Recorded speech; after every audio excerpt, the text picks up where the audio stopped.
J Minor.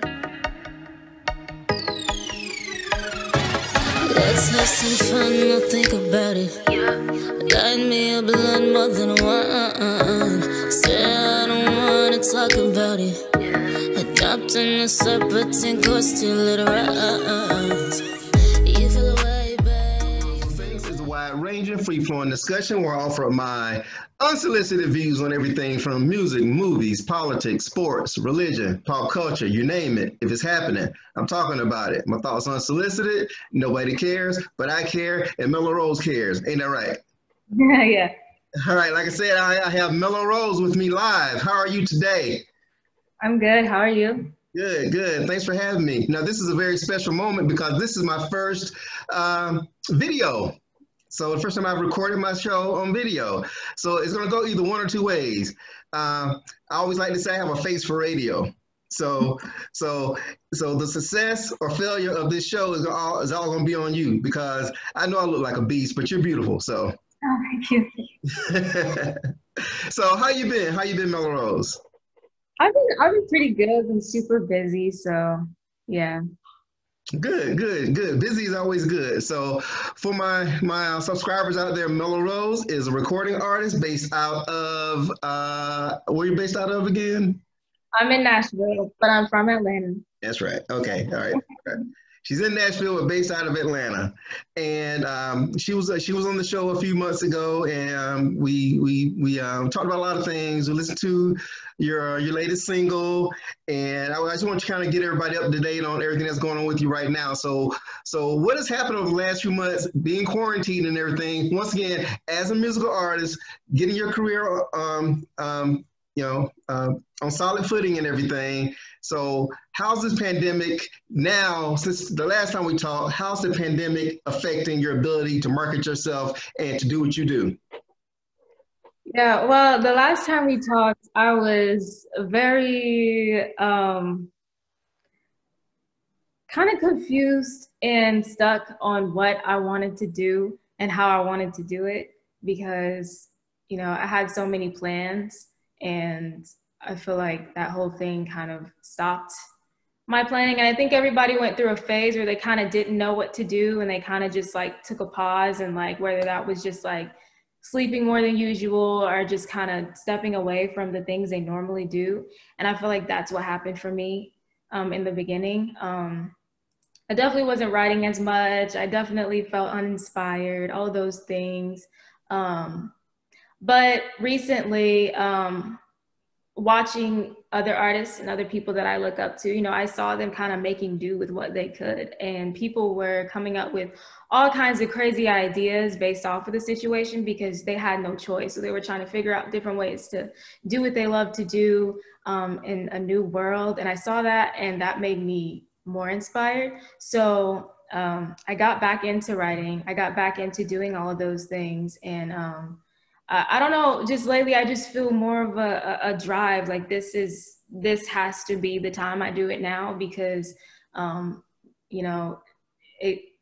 other things can happen in the future, but I can't let this stop me from doing what I love to do. And if anything, I had a little bit more time to really do it. Whereas before, like everybody just had everything to do, and there was kind of a time to kind of just like pause and like rethink stuff. So yeah, I think I'm in that like really like that driving phase right now, just ready to attack everything hands on, no matter what. So highly inspired right now.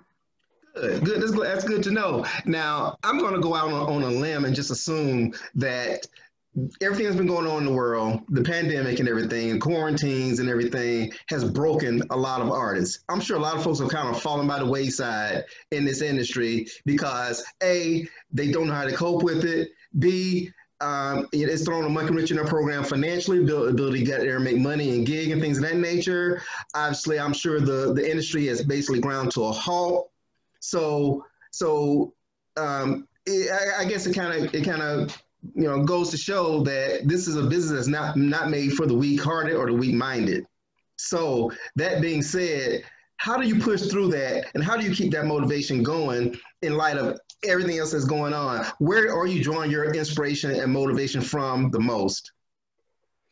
Honestly, it's not just something that I want to do, but it's a hobby too for me, and that is how I cope and just in general. And I think sometimes artists can get into the mindset where it is a job, so they're so focused on writing the best songs and having these hit records and all those things that sometimes you forget like it's your hobby, it's your passion too. So I kind of like thought in that way, like obviously I do want to make great songs. I do, this is my job, but at the same time, it's something that I love to do. And it's something that before this was even thought of as a job, it's something that I did for fun. It's something that helped me express myself. It's something that helped me organize my thoughts and understand myself. So that's definitely one way that I kind of push through it. Another way is, I mean, things are gonna always get in the way. That's really hard. That's gonna like stop all your plans and things like that. But just like any other job, people still have to get up and go to work and make things happen. And so I treat this as it's a job, and this is the job that I want to do for the rest of my life. So I need to push through and invest my time in this so that I'm not having to do something that I don't want to do because I decided to sit back and not, put my all into something despite like things that were happening. You know what I'm saying? Yeah, Like absolutely. if anything, I treat it like a job now because it is, so, and you got to keep doing whatever it is that you're doing. I'm thinking for the future, not really in the now, which is different for some people, but I'm very future driven. So whatever I do now is very, very important for that. So I think that's why I kind of like pushed myself through that. Yeah, and I saw other artists doing it too. They were making it work. Like I said, I feel like everyone had a little phase where they just didn't know what to do, but they ultimately realized like, I have to get back into this somehow, some way, and learn how to deal with it. So that being said, your collaborators, your producers, the people that you make music with, did you find yourself having to motivate them or give them your energy and trying to keep them motivated as well, or is everybody in your circle on that same wavelength right now? Yes. Actually, yeah. My producer and I got on the phone multiple times, and we were sharing about how we were both kind of out of touch a little bit, and then we were like, okay, let's get back in it. Like we said, we were gonna do this, so let's get back to it. And one of us would kind of slow down a little bit, and we'd hit each other up to kind of check in, and like, hey, are you still you still in this? Like, I'm sending you this. Like, let me keep you inspired. So. He and I definitely did that a lot, going back and forth with that. I also encouraged some other friends who are recording artists as well. They had a second where they, just kind of just took a break, kind of like, was trying to deal with everything.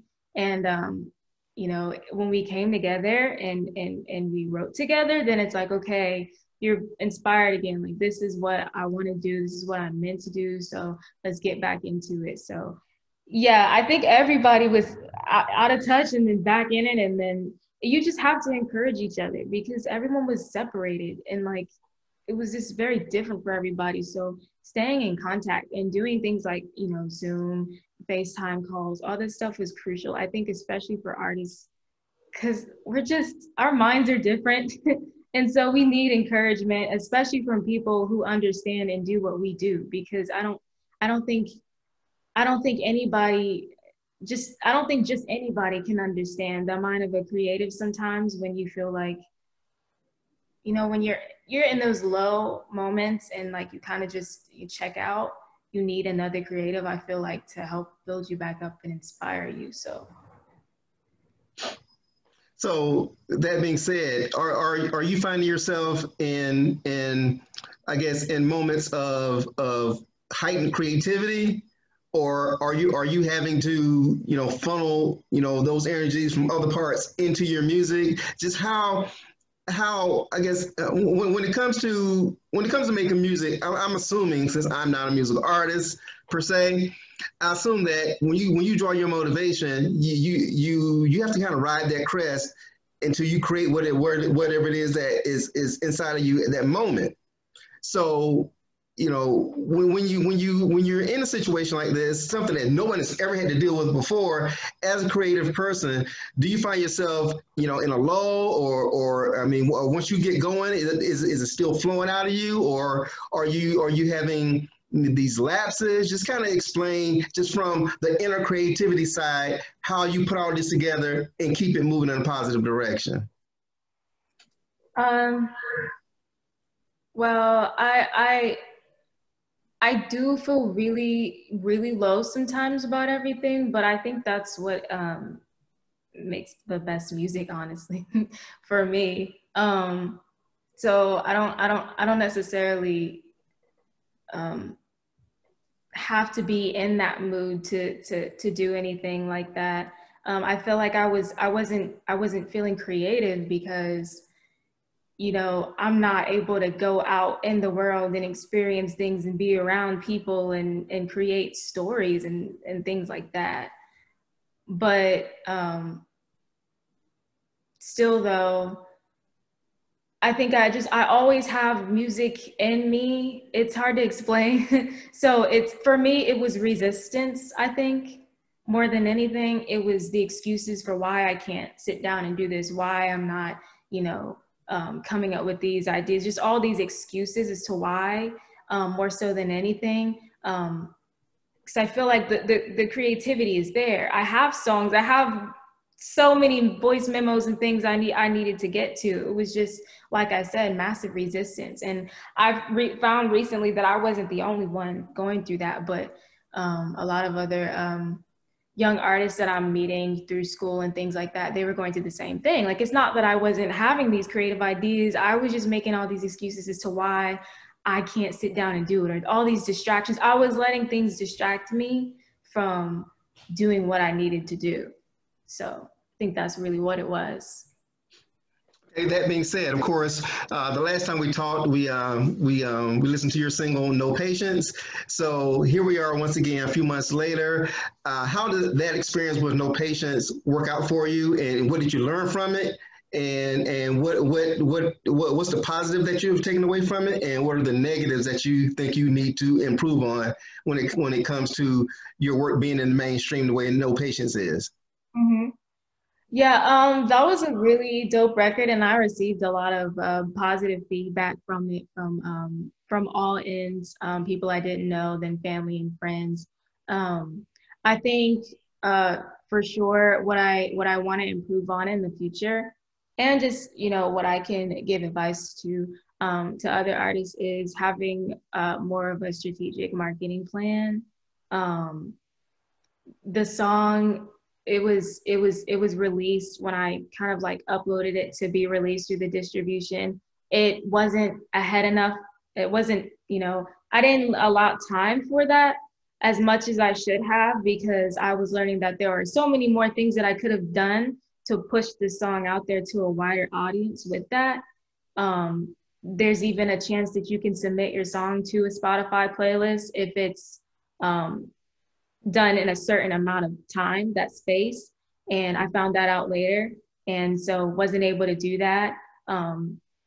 Also, having your lyrics ready for fans when you release a song, kind of staying on it, and, you know, doing a lyric video or posting a link on Genius with your lyrics up there, because a lot of artists don't know, but you can do that yourself. You don't need to pay anybody, but you can actually upload your own lyrics to Genius yourself.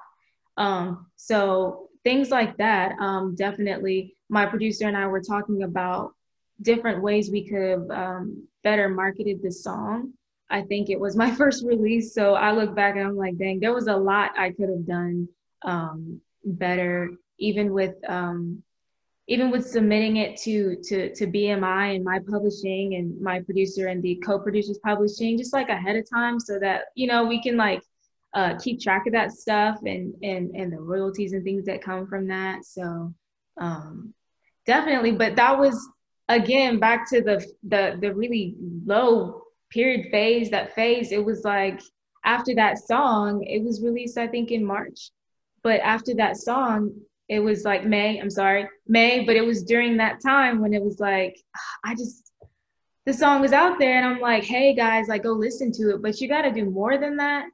And I kind of checked out, and I missed that entire period of where I could have really done more to push that song. But the song did it did make the radio in California on their the Heat radio station. So that was a really good thing that happened from it. But yeah, in the future, I have better marketing tactics that I'm going to use to help promote this song, because it's a good song and I feel like more people should have heard it. But it's not too late, because you know, with things in the future, it's always going to be out there, so people are going to find it. So that being said, so what's the hot track that you have now that's ready for distribution, or you kind of holding on to some stuff for later, or is something that Yeah. you ready to kind of drop right now, or okay, how's that going for you? Yeah, it's going really good. I think I'm gonna try to release one more song before the first single of the EP, which is coming out next year. That's the hot song that everybody's gonna be like, whoa, this is different.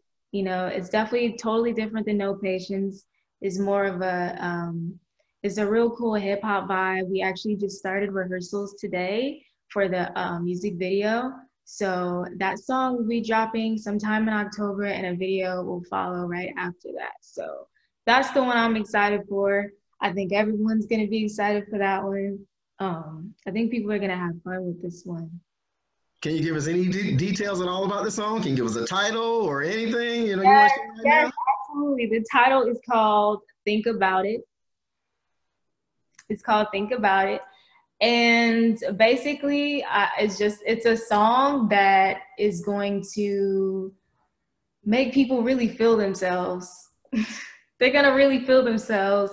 And, it's one of those like, I'm here, like, nobody can mess with me. Like, this is what it is. This is who I am. I'm intuitive. You know what I'm saying? Like, I'm talented. It's a real boosty type of song. Like, it's gonna make anybody that listens to it and sings along to it, like, really feel like, the queen or the kings that they are. It's just gonna make them feel like it's one of them lit songs. It's gonna make them feel good. Like, yeah, okay, I feel what she's saying. So yeah. Awesome. Awesome. Okay, now for the tough stuff. Let me toss a tough one at you. I know a lot of artists out here have been asked this question, so I'm going to ask it to you. I'll try to be gentle, but with everything that's been going on in the world, with the social movement out there, Black Lives Matter, and all these things have been going on. Now, as an artist, do you feel a responsibility as an artist to address these issues in your music? Be honest. Yeah, absolutely. Absolutely. That's something that's very important to me. And I actually did write a song on that. That song is on YouTube. It's with a video that I made as well, addressing everything. Um, I think it's important. We have voices, and people look up to us, and I think that music is another language of expression. So that's a way that I feel like we should be using that to talk about these things, because it's highly important. People are looking to us, so when we're quiet, it just seems like, does it matter to you? Because we're more than musicians. People look at artists as idols, people that, people are saying that, your music got me out of this, your music got me out of that, when I listen to this person, they make me feel this way. So I don't think it's good to just, stick to the music stuff and be afraid to address things like that, because people are looking to you and they're watching. And I've seen these things, and I've seen people, a little bit confused or upset that this person, they make music like this and they dress like this and they act like this, but when it comes to this, they don't say anything. Does that make sense? Makes perfect sense. Yeah, so it's like, okay, so if you can do this, then why is this is something that you can talk about? I mean, you know what I'm saying? Like, I don't want to sound a certain way, but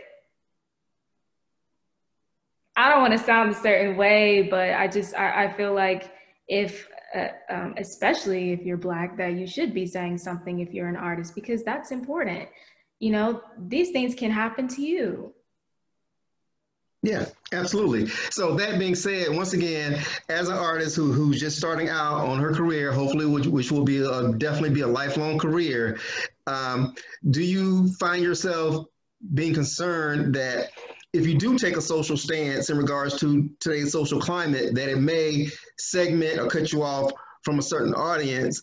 That, and obviously, if you are cut off from a certain demographic, it could potentially hurt your bottom line as an artist. Is that something that concerns you, or is that something that you've even discussed with your team or anything like that? And how you kind of walk that line between your responsibilities as an artist, as a Black artist, but also wanting the need to appeal to a wide demographic so that your career can expand, and reach the highest heights. So how do you navigate that, or is it something that you've even really kind of touched on or thought about yet? No, I've definitely thought about that. And honestly, What can you do as an artist to make sure that you do appeal to all demographics while staying true to your social responsibilities? yeah, so I make music for everybody. I love everybody.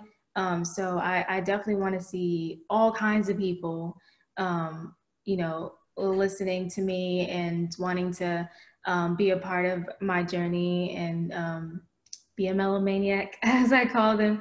Like I want to see all colors, all everybody. But at the same time, I'm not gonna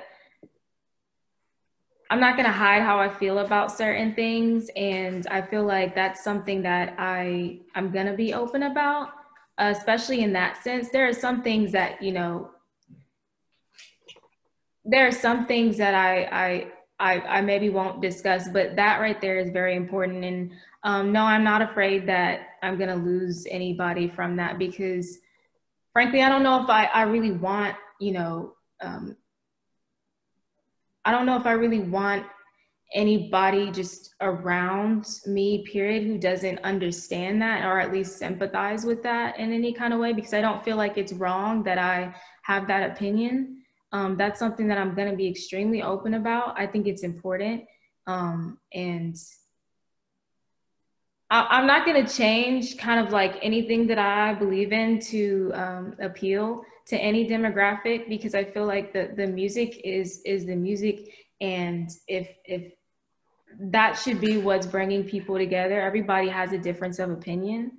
So that's something that I'm going to be very open about because that's who I am. That's a part of who I am. That is me. That is me. So um, I can't, I can't hide any part of me to make other people feel comfortable, if that makes sense, because then I'm losing comfortability myself. Absolutely, absolutely. So, whoops. Hey, it's live. What can I say? I timed not up quite yet though. Okay, and I lost my train of thought, but it's coming back. Now, that being said, are you ready to gig? And what's coming up in the next couple of months? Are you in a position where you think you're ready to get out there and start trying to gig, try to put something together? I know once everything opens back up, it's gonna be like a flood of people trying to get back out there and everything. So are you positioning yourself to be seen live in open venues, and what kind of moves are you making on that end? Yeah, I definitely want to get out there doing some live shows and things. There are some things here in Nashville too that I'm going to try to take advantage of. There's a lot of country here, but I think I'm just going to still get out there and just do what I do because there's somebody out there who wants to hear something different. So I want to be that difference that they see here. I also really think it's dope how artists are doing kind of live virtual shows. So yeah, if anything, I think I kind of want to start with that first because I can kind of like design that how I want to do that. I think that would be a really cool first step. for me. But I definitely want to get out there live. That's always been my dream, is to really perform in front of a bunch of people, to feel their energy. So I definitely want to do that. Okay, now this will be the most important question of the evening. Okay, and this is a question that is a hot topic in the Black community. So I want you to be careful with your answer, okay? Because everybody's listening, I'm listening, everybody's watching. So I need the best answer. I need the most honest answer possible, okay? All right. Okay. All right. Here we go. Flats or drums? Flats. No, wrong answer. Wrong answer. All day. Flats all day. Wrong answer. Why is it that women like flats and guys like drums? Because it's like the drums got so much goo on it. Like the flats are just like so easy to just peel off, just like dig into. Way easier. I don't agree. But women love flats, guys love drums, and I guess that's just the way it's going to be. So you failed on that answer. Drums all day long. Oh, the women get me though. It's flats all day. All right. Well, I gotta respect the answer. You were honest about it. It's not the answer I wanted to hear, but okay, I'll accept that. All right. I'll accept that. All right. So, anything else you want to add before we shove off? Yeah. Follow me at Melo_Savage with 2 G's if you haven't already. That's right. Also, again, I have the first single from the EP coming out next month with a video. EP should be here next year. Really look out for that. It's going to be some heat. I want to shout out people. Can I do that? Oh, absolutely. Do your thing. Shout out my dad, Trenton, who's my manager. He's done a lot. He's done a whole lot, though I give him a hard time sometimes. He's done a lot. Shout out to my producer, Justin in Atlanta. Shout out to you. Done a lot for me so far. I want to shout out to one of my favorite rappers in LA, Mike Terrell, who's going to be a feature on my EP. Super excited about that. So thank you for giving me a chance, and thank you for believing in me. Thank you to my sister, Caitlin Aaliyah. She does my makeup. She keeps me sane. She's a part of the team. She's amazing. Shout out to my mom in heaven. Yeah, that's it. Thank you guys for supporting me. I hope you guys jump on this journey with me, because it's going to be lit. A lot's going to be happening. So. Okay, so you heard it here first. MeloRoZe, she's back in the saddle. The pandemic didn't kill her, so she's COVID-19 negative. Oh, and thank you too. Thank you for taking the time to do this. I appreciate it. Oh, absolutely, it's fun. I hope we can do it again real soon. So okay, finally, you got something to share with us. So I know you got a single that we're gonna go ahead and play for my audience. So tell us a little bit about it, so we can go ahead and close out. And I'm sure it's lit. So introduce it. Yeah, this track is called Decisions. It's a track I originally wrote as a pitch for Rihanna, but it's very spicy. It's very different. So I hope y'all like it. All right, so Decisions. MeloRoZe, once again, thank you so much for taking time out. Much continued success to you, and we'll be talking again real soon. Thank you. All right, thank you.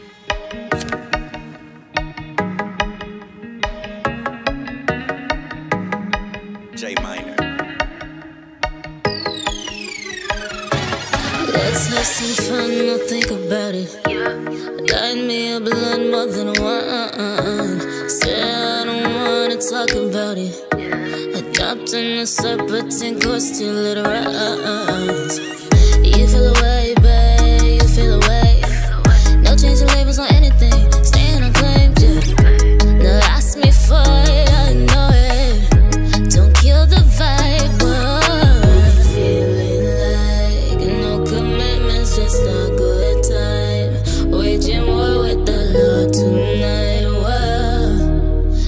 cops are coming, but me feel alive. Real talk, but I ask for some distance. Know it's good, matter of fact it's delicious. Get faded, let your mind go missing. It's some late night Hollywood decisions, but he's coming after me tighten. He said he falling for me faster than lightning. Don't fall too hard, cause I won't be there for landing. No hard feelings, just to me riding solo, solo. On the hill telling me that you're the one for me. If loving was a crime, I'd have a felony. It ain't for me, no, it ain't for me right now. I'll be dancing all alone before I claim you as my own, yeah. Ooh, blah, blah, blah, blah, blah, blah, blah, blah. Don't wanna hear you, wanna feel, ooh, la, la, la, la. Blaming someone and the people are gone. I got around two running all up on me, check, yeah. Feeling like no commitments, just a good time. Waging war with the law tonight. The cops are coming, but we feel alive. Real talk, but I ask for some distance. Know it's good, matter of fact it's delicious.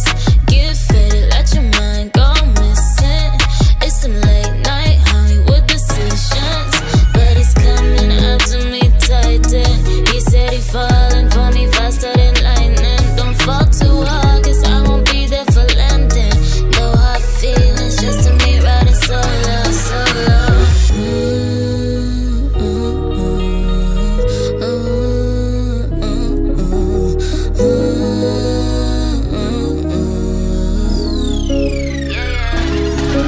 Bitch, I'm hot like thunder, savage, don't need anyone. Diamonds off of diamonds, even pearls go get you some work. Give him the good for the day, work. Blessing and take it away. No cuffs, but me still with the chains. Real talk, but I ask for some distance. Know it's good, matter of fact it's delicious.